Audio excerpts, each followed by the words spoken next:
Նա տարօրինակ է համարել, թե ինչու վարչապետը չի շտապում, չի հաճապարում կանգնեցնել պատերազմը։ Եթե ինչ-որ մեկը պնդում է անում, որ ինչու Փաշինյանը չգնաց պատերազմ կանգնեցնելու, այդ մարդը պարզապես ստում։ Բայց արդյունքում Շուշին էլ կորցրեցին։ Արդյունքում հիմա էլ Լեռնային Ղարաբաղը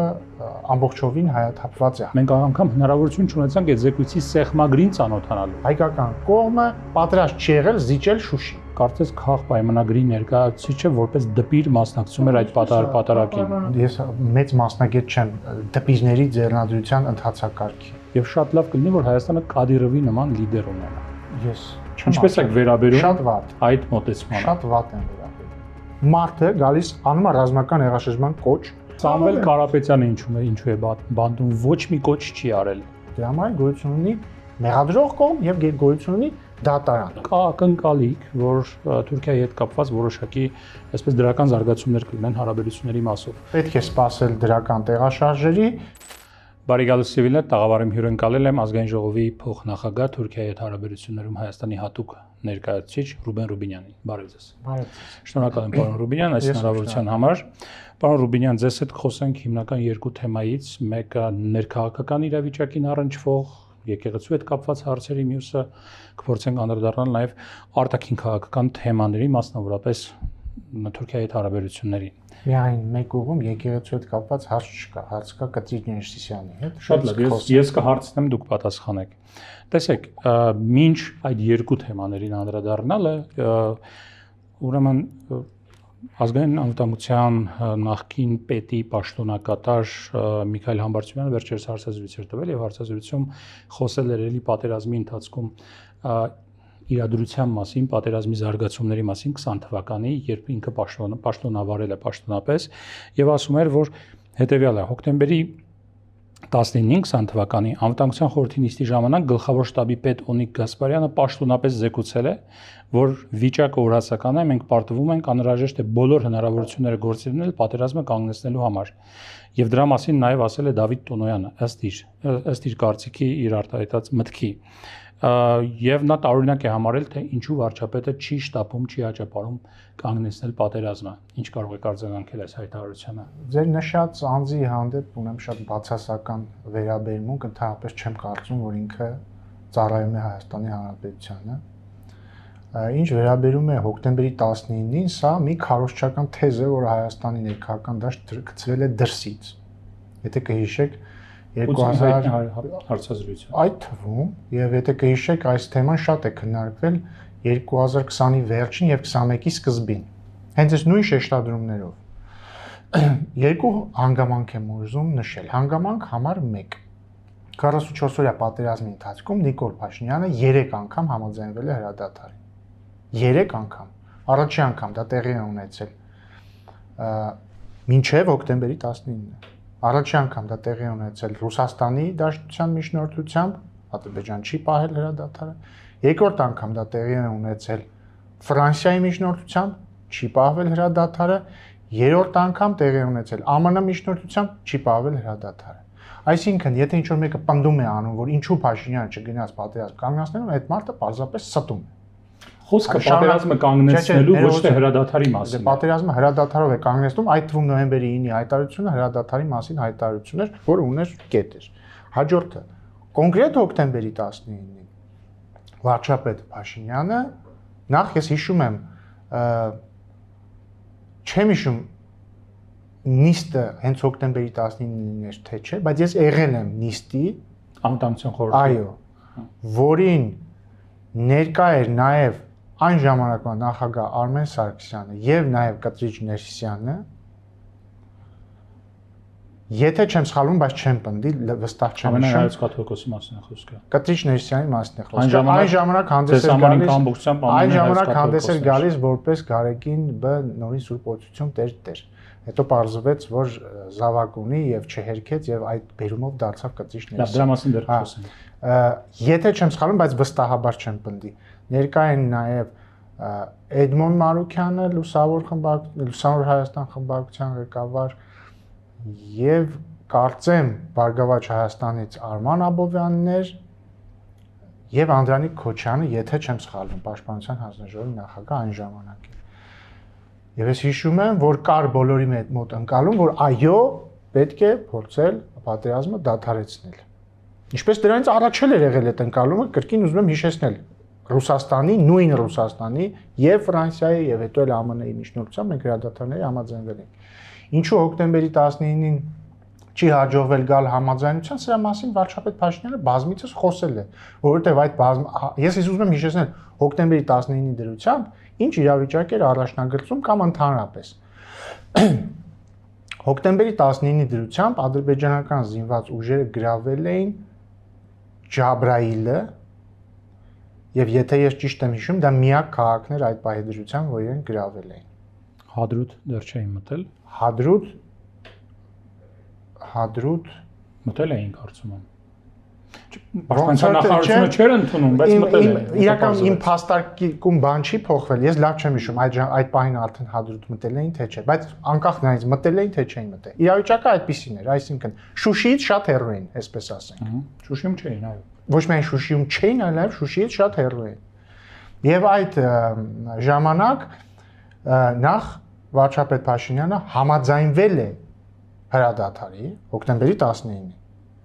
որից հետո Ադրբեջանը չի համաձայնվել, այսինքն Հայաստանի վարչապետը Ռուսաստանի նախագահին հայտնել է,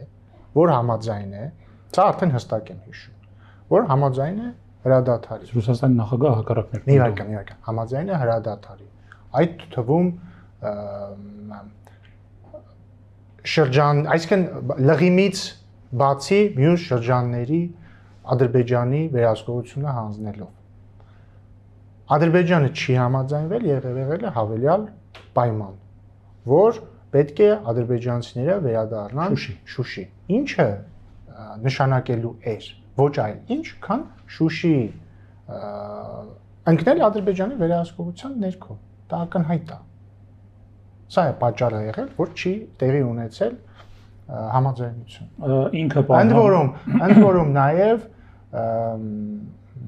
դա չէր ենթադրում, որ Հադրութն է, եթե ճիշտ եմ հիշում, այո, ճիշտ եք դուք ասում, Հադրութն էլ էր արդեն Ադրբեջանի վերահսկողության ներքո, դա նշանակում էր, որ նաև Հադրութը մնալու է այլ բանի մասին էր խոսում, բայց այդ ժամանակ արդեն այո, փաստ էր։ Բայց ինքը պարոն Համբարձումյանը գալիս է այլ եզրահանգման, ասում է, որ ինքը նաև այդ ընթացքում հրաժարական տվեց կամ հեռացվեց պաշտոնից, չգիտեմ, չեմ հիշում հիմա կոնկրետ, որ առաջին միտքը որ գալիս է մարդու մոտ, ասում է, միգուցե քաղաքական ղեկավարությունը որոշում չի կայացնում այնքան, մինչև Ստեփանակերտի անկումը գրանցվի։ Դե ըստ էության ձեր նշյալ անձը, որին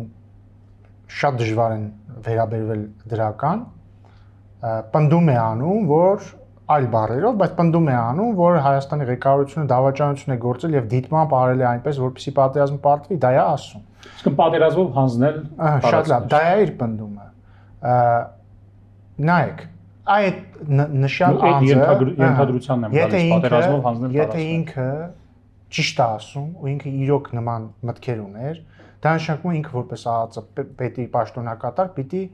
ձեռնարկեր միջոցներ։ Չէ՞, ասենք մի երկրի ԱԱԾ տնօրենի պաշտոնակատար, եթե ինչ որ X պահի համոզվում է, որ երկրի ղեկավարությունը դիտմամբ ուզում է պատերազմ պարտվի, ուրեմն ինքը պետքա ձեռնարկի միջոցներ։ Եթե չի ձեռնարկել, ուրեմն դա շատ վատ բաներ է խոսում իր մասին։ Երկրորդը նույն անձը ես հիշում եմ, պատերազմից շատ կարճ հետո ինչ որ հոդված էր գրել, թե հարցազրույց էր տվել, որտեղ պնդում էր, որ իր կարծիքով Նիկոլ Փաշինյանը դավաճան չի եւ հայրենասեր է, ուղղակի չի կարողացել իր գործը լավ անի, թե ինչ այդպես մի բան։ Բա հիմա ավելի մեղմեր արտահայտվում է։ Հա, ոչ թե մեղմեր արտահայտում, այլ ասում էր 180 աստիճանով հակառակը իր այս ասացին։ Այնպես որ պետք չի լուրջ ընդունել ձեր նշած անձին, եւ ես ընդհանրապես կարծում եմ իր հայտարարությունները շատ խորը կասկածներ են առաջացնում իր վերաբերյալ ընդհանրապես, թե ինքը ինչ ցանկություններով, նպատակներով, գուցե նաև թելադրանքներով է գործել այդ թվում իր պաշտոնավարման ժամանակ։ Բայց վերադառնալով հոկտեմբերի 19-ի համար պետք չի նման խորը կասկածներ ունենալ, այն ամենը։ Չէ, մարդու կարծիքի համար պետք է խորը կասկածներ ունենալ, ես չեմ ասում, որ համապատասխան մարմինները պիտի կասկածներ ունենան, ես ասում եմ ես նման կասկածներ ունեմ եւ կարծում եմ հանրությունն էլ նման կասկածներ պիտի ունենա։ Վերադառնալով հոկտեմբերի 19-ին, որպեսզի հստակ լինի, այսինքն ինչ ուզում եմ մարդիկ պատկերացնեն մի իրավիճակ, երբ որ ադրբեջանական զորքերը Շուշից շատ հեռու են։ Եվ հնչում է առաջարկ, որ պետք է համաձայնվել հրադադարի ադրբեջանական վերահսկողությանը հանձնել շրջաններ եւ այդ թվում լղիմի ներսում գտնվող Շուշի պետք է վերադառնան այո ադրբեջանցիներ, իսկ ես ուզում եմ հիշեցնել 1992 թվականի դրությամբ Շուշիի բնակչության 90%-ը կազմում էին ադրբեջանցիներ։ Սա հանրահայտ փաստ է։ Եվ եթե պետքա Շուշիի բնակչության 90%-ը նորից կազմեին ադրբեջանցիներ, դա էֆեկտիվ կերպով նշանակում էր, որ լղիմ ղեկավարությունը կամ լղիմը վերահսկողություն չէր ունենալ Շուշիի նկատմամբ։ Բայց արդյունքում Շուշին էլ կորցրեցին։ Արդյունքում հիմա էլ Լեռնային Ղարաբաղը ամբողջովին հայաթափված է, հարցը դա չի։ Չէ, ինքը պնդում է, որ ասվել է, որ վիճակը օրասական է, տարբերակ չկա շարունակելու պատերազմը կամ ինչ որ դրական արդյունք ունենալու, ել ավելի է վատանալու վիճակը։ Արշալույս, հիմա հետադարձ հայացքով մենք Լեռնային Ղարաբաղի հակամարտությունը ավարտվել է վատագույն հնարավոր սցենարով այն իմաստով, որ Լեռնային Ղարաբաղում հայ չկա։ Բայց մենք չենք քննարկում հետադարձ հայացքով, որ օրը, այսինքն եթե մեր քննարկման մեկնակետը այսօրն է, Հայաստանի նախկին գործողությունների 100%-ը սխալ է։ Պարոն Ռուբինյան, մենք ստիպված ենք քննարկել, գիտեք ինչ, չեմ ասում չքննարկել, որովհետև այն կառույցը, որը ստեղծվել էր պատերազմի հանգամանքները քննելու եւ պատերազմի հանգամանքների արդյունքում զեկույց կազմելու համար, խոսքը Անդրանիկ Քոչարյանի գլխավորած հանձնաժողովի մասին է, մենք անգամ հնարավորություն չունեցանք այդ զեկույցի սեղմագրին ծանոթանալու։ Այդ զեկույցը դրան կանադառնալ։ Չգիտեմ, բյուրոկրատական կամ ընդհանցակարգային տարբեր խնդիրներով պայմանավորված ուղարկվեց հիմա կանադառնալ։ Ես դա չեմ ասում, ես չեմ ասում չքննարկենք։ Ասում եմ քննարկելիս պետք է քննարկել այդ պահի իրավիճակի դրությամբ։ Եթե ուզում եք կարճ պատասխան, հոկտեմբերի 19-ի հաջողվել հասնել պատերազմի ավարտին, որտեղ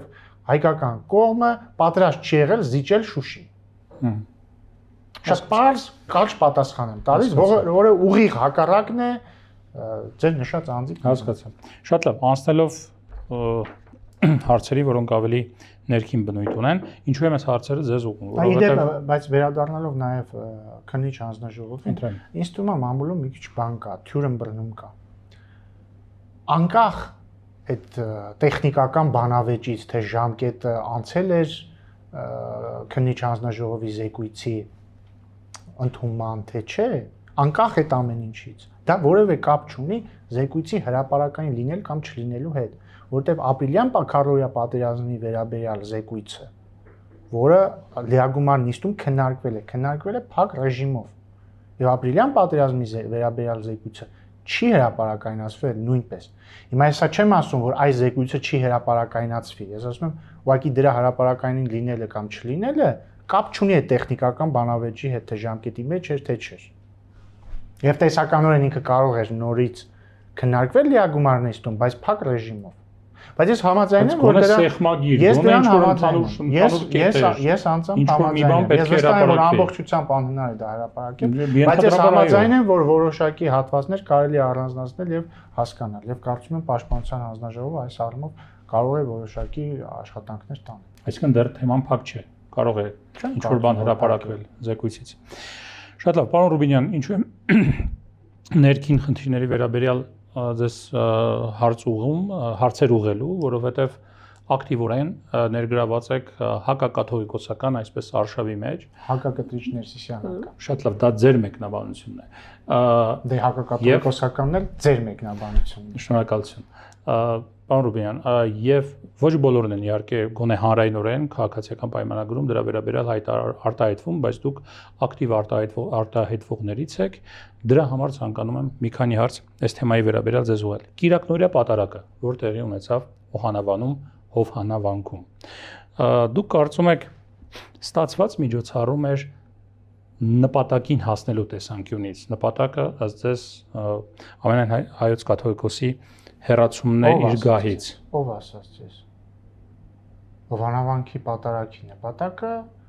նույնն է, ինչ ցանկացած։ Չէ։ Հովանավանքում անցկացված պատարագի նպատակը զուտ պատարագ։ Նույնն է, ինչ ցանկացած պատարագ ունի։ Տեսեք, պատարագից առաջ տեղան։ Ես ուզում եմ հիշեցնել, որ Տեր Արամը հայտարարել էր, որ պատարագին ուզում է հրավիրել վարչապետ Նիկոլ Փաշինյանին մինչ իր այսպես կոչված կարգալուծությունը։ Հիշում Շատ լավ։ Պատարագի վերաբերյալ, որ վարչապետն է մասնակցելու, դրա մասին եղան բազմաթիվ հայտարարություններ։ Բայց ես խնդրում եմ սա ֆիքսեք էլի։ Շատ լավ։ Մինչև Տեր Արամի այսպես կոչված կարգալուծությունը Տեր Արամը հրապարակայինորեն հայտարարել էր, որ պատրաստվում է պատարագին հրավիրել վարչապետ Նիկոլ Փաշինյանին։ Հասկանալի։ Մինչ պատարագը տեղի ունեցան գաղտնալուծումների հրապարակումներ, տեսանյութեր հրապարակվեցին, հայտարարություններով պարբերաբար հանդես էին գալիս հայտնի պաշտոնյաներ, այդ թվում վարչապետ Նիկոլ Փաշինյանը ասաց, որ մասնակցելու է այդ պատարագին եւ սպասում էր, որ այնտեղ պետք է լինի շատ մեծ եւ հոծ բազմություն։ Ով ասեց։ Հանրային ակնկալիքների մասին եմ ես խոսում։ Բայց այնտեղ անգամ չկար այնքան մարդ, որքան օրինակ ապրում է Օհանավանում։ Բայց ձեր հարցի Այսինքն մարդաշատության խնդիր չէր դրած։ Դուք հարցը ի սկզբանե սխալ բանի մեջ եք դնում։ Մարդաշատության խնդիր չէր դրած։ Մարդաշատության խնդիր, եթե դրած լիներ վարչապետ Նիկոլ Փաշինյանը ոչ թե կասեր ես Կիրակի օրը գնալու եմ պատարագի, այլ կասեր ես Կիրակի օրը գնալու եմ պատարագի եւ կոչ եմ անում բոլորին գալ պատարագի։ Եւ հետեւաբար հարցի այն կերպը, որով դուք հարցը դնում եք, սխալ է։ Սխալ չէ, գիտեք ինչու, որովհետև մենք այնտեղ տեսանք տարբեր պաշտոնյաների, մարզպետների, տարբեր համայնքների ղեկավարների, որոնք Արագածոտնի հետ ընդհանրապես կապ չունեն։ Արշալույս, ես չեմ գնացել այդ օրը պատարագի։ Եվ ինձ ոչ ոք չի ասել լավ կլինի գաս։ Ոչ Սիմոնյանն էլ չկար, եթե չեմ սխալվում։ Քանի որ ես չեմ գնացել, չգիտեմ, կար թե չկար։ Չէ, հայտարարել էր։ Նկատի ունեմ, նույնիսկ մեր կուսակցության ներսում ոչ ոքի չի ասել լավ կլինի գաք։ Նույնիսկ հետքիս իրաց ոչով ոչ մեկ ոչ ոքի չի ասել։ Այսինքն պատարագ Հովանավանքում չի եղել նախատեսված որպես քաղաքական միջոցառում, եղել է նախատեսված որպես հոգևոր միջոցառում։ Պատարագը կազմակերպել է ոչ թե վարչապետ Նիկոլ Փաշինյանը, այլ Տեր Արամը։ Վարչապետ Փաշինյանը ընդհանրապես հայտարարել է, որ ինքը գնալու է պատարագի եւ այլ մարդիկ, այո, նաեւ պետական պաշտոնյաներ, բայց ոչ միայն իրենք էլ են ի աջակցություն ենթադրաբար ի աջակցություն Տեր Արամի գնացել պատարագի, սա է։ Բայց դեպքում ինչու կբացատրեք այն հանգամանքը, որ այսօր արդեն հրապարակումներ կամ դրա վերաբերյալ կարծես քաղ պայմանագրի ներկայացուցիչը որպես դպիր մասնակցում էր այդ պատարագին։ Քաղ պայմանագրի երիտասարդական կառույցի անդամը գրառում է արել, ասել է, այո, ես ձեռնադրված դպիր եմ։ Ձեռնադրված է ինքը այդպես էր գրել։ Որովհետև այսօր ինչ հարցազրույցը ես փորձեցի մայրաթորից ճշտել արդյոք տվյալ անձը ձեռնադրված է, ասացին ոչ, ձեռնադրված չէ։ Ես կարդացել եմ իր գրառումը։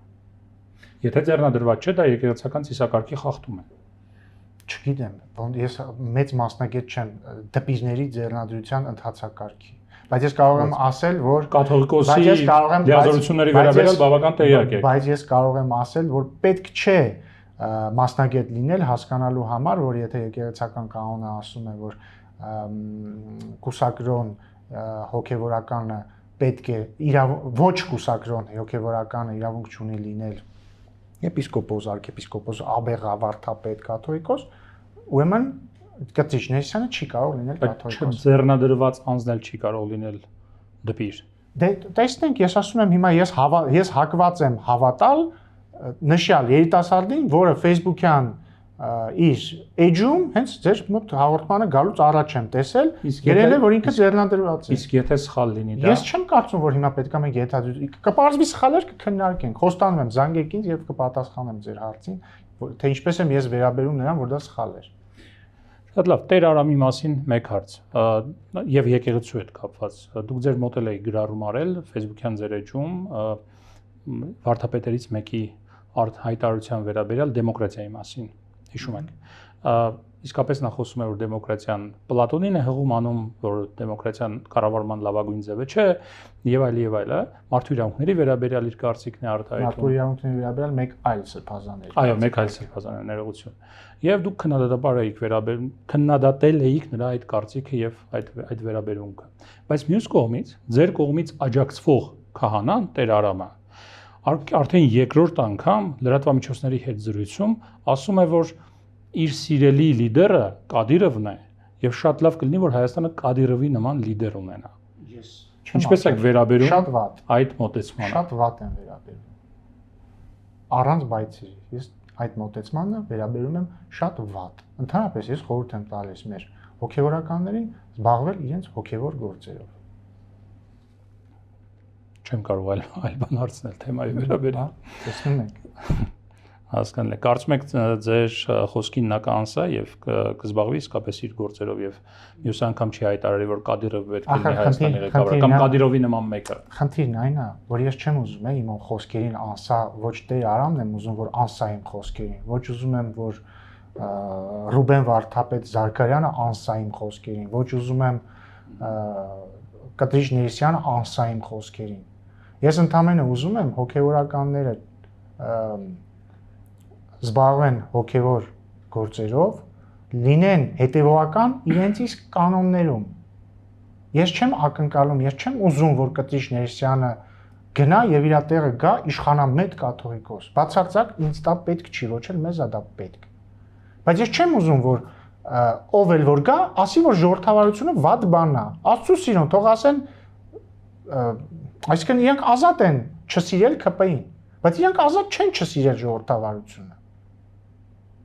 Պարզապես ազատ չեն, իրենք իրավունք չունեն չսիրել ժողովրդավարությունը, որտեղ իրենք եթե խոսում են, այդ խոսելն էլ իրենք հնարավորություն ունեն անելու, որտեղ կա ժողովրդավարություն։ Իսկ Տեր Արամը եւ մյուսը մենք չենք ուզում լինի իրավիճակ, երբ որ լինեն իշխանամետ հոգևորականներ, որոնք օգտագործվում են իշխանության կողմից կամ ընդդիմադիր հոգևորականներ, որոնք օգտագործվում են ընդդիմության կողմից։ Քավ լիցի թող ամեն հոգևորական ազատ է իր մեջ ունենալ իր քաղաքական կարծիքը, բայց թող իրենք կողմնորոշվեն, իրենք հոգևորական են, թե քաղաքական գործիչ։ Հենց այս արշավը այդպես էլ ընկալվում է, որ ԿՊ-ն ցանկանում է ունենալ իրեն լոյալ կաթողիկոս եւ հոգևորականների դաս։ Դե սխալ է դա։ Սխալ է այդ պնդումը, որտեղ ԿՊ-ն ընդհանրապես ցանկանում է երկու բան։ Որ ոչ թե ԿՊ-ն, այլ ԿՊ-ականները, որտեղ ԿՊ-ն որպես կուսակցություն կարծիք չունի հոգևոր կյանքի վերաբերյալ։ Ես երբ որ ասում եմ, ես կարծում եմ Կտրիչ Ներսյանը չունի կաթողիկոս լինելու իրավունք, ես դա որպես Ռուբեն Ռուբինյան եմ ասում։ Որտեղ դա ասում եք ձեր աշխատանքային ժամին, իմ աշխատանքային ժամը նորմավորված չի որպես падգամավոր, դրա համար երբ կուզեմ կասեմ, որտեղ եւ ընկալվում է որպես ի պաշտոն է։ Իմ աշխատանքային ժամը 24 ժամ է, որտեղ падգամավորի աշխատանքային ժամը Հայաստանի Հանրապետությունում աշխատանքային ժամը ասում են 8 ժամի ժամը։ աշխատանքային ժամը։ Անվանությամբ, երբ որ Կտրիչ Ներսյանը հայտարարություն է անում, դա պետք է ընկալվի, որ ինքը անում է աշխատանքային ժամին, որտեղ կաթողիկոսի աշխատանքն էլ նորմավորված չի, եւ պետք է ընկալվի ոչ թե Կտրիչ Ներսյանի հայտարարությունը, այլ վեհապարի։ Բայց այս մի կողմ թողենք, սա մի քիչ սոփեստական խոսակցություն։ Վեհապարը հայտարարություն, քաղաքական հայտարարություն է անում, դա ընկալվում է եկեղեցու կարծիք։ Ու շատ իզուր, բայց թեման շեղեցիք, էլի։ Հիմա մենք ինչ ենք ուզում։ Մենք ուզում ենք որպես անձինք այդ թվում։ Ուզում ենք որպեսզի եկեղեցու ղեկավարությունը հարգի եկեղեցու ընդունած կանոնները։ Եթե մենք բոլորս համաձայն ենք, որ հայ առաքելական եկեղեցին բացառիկ դեր ունի հայ ժողովրդի կյանքում, ինչը գրված է սահմանադրության մեջ, ուրեմն կարծում եմ մեզ պետք է հետաքրքրի, որ մեր բացառիկ դեր ունեցող կառույցը չղեկավարի մարդ, որը խախտել է իր ուխտը։ Երկրորդը, ես ուզում եմ, որ մեր եկեղեցու սրբազանները հակաժողովրդավարական քարոզով չզբաղվեն։ Ուղղակի, չեմ ասում, չզբաղվեն հակա-ԿՊ-ական քարոզով, հակաժողովրդավարական քարոզով չզբաղվեն։ Օրինակ չասեն, ես կարծում եմ ժողովրդավարությունը չարիք է։ Կամ չասեն, ես կարծում եմ, որ ոչ բոլորը պետք է ընտրելու իրավունք ունենան, որովհետև պատկերացնում եք ծերունախտով տառապող մեկը ընտրի։ Որտեվ դա շատ վատ տեղ է տան, որտեվ կարող է ես էլ համարեմ, որ այդ ասողն է ծերունախտով տառապում։ Չէ, երբ որ գնում ենք նեգատիվ սելեկցիայի, դա լավ չի։ Դրա համար ես կարծում եմ շատ լեգիտիմ է, որ ես չեմ ուզում, որ հայ առաքելական եկեղեցու սրբազանը, որը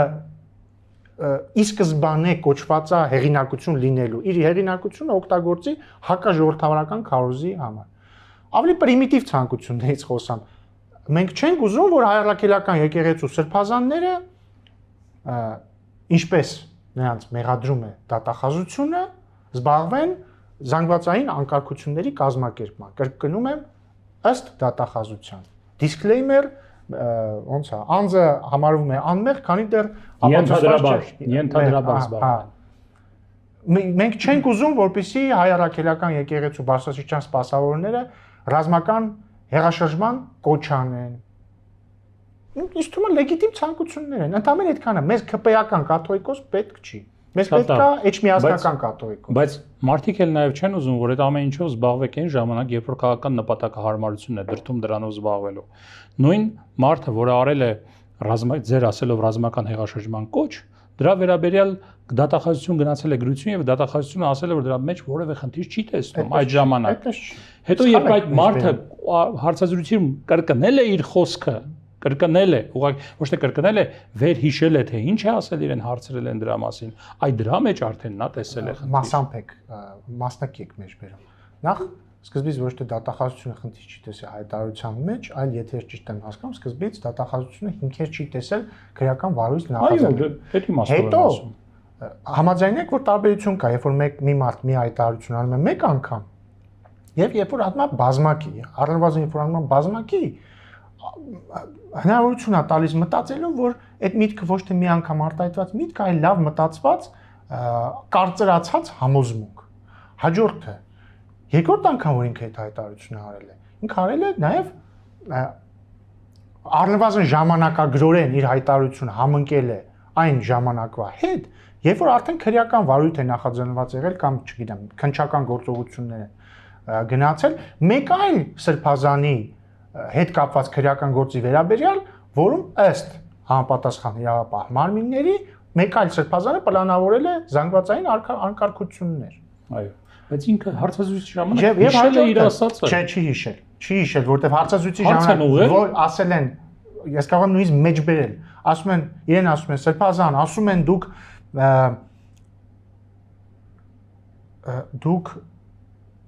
լավ այդ մասը լավ չեմ հիշում, բայց ի պատասխան եմ հիշում, ասում եմ ես արել եմ ռազմական հեղաշրջման կոչ։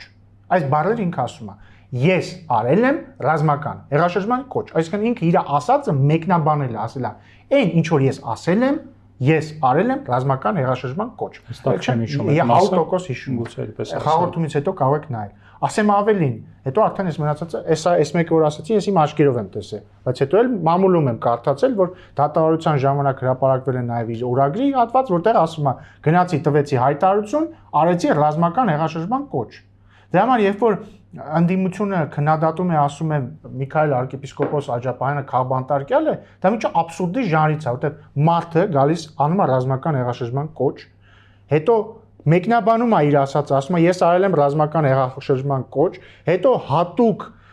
հատկապես անհավատների համար մի հատ էլ օրագրում է գրում գնացի, խոսեցի, արեցի ռազմական հեղաշրջման կոչ, մեր քրեական օրենսգրքում էլ կա հոդված ռազմական հեղաշրջման կոչ աները։ Ես սա ցավով եմ Կարապետյանը ինչու է բանդում, ոչ մի կոչ չի արել, ոչ մի հեղաշրջման Կարապետյանն էլ ասել է, որ սատարում է եկեղեցում ոչ մի վարքյան եւ իրեն ձևով փորձել միջամտել այս իրավիճակին ըստ մեղադրանքի եւ կրկին disclaimer մարդ համարվում է անմեղ, քանի դեռ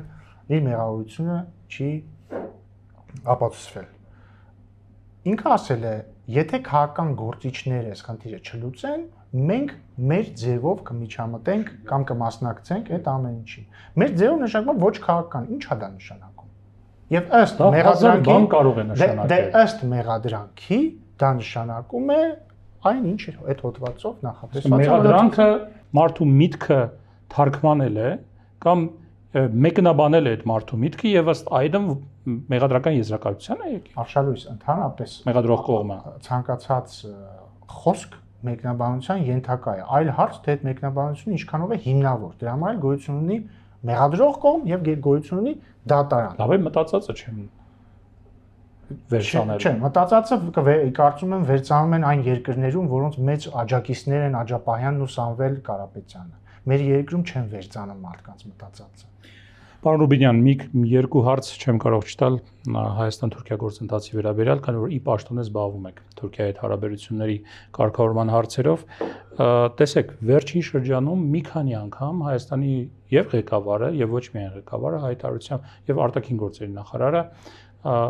Ադրբեջանի տարածքով դեպի Հայաստան երրորդ երկրի միջոցով տվյալ դեպքում Վրաստանի միջոցով ծորենի տրանզիտի եւ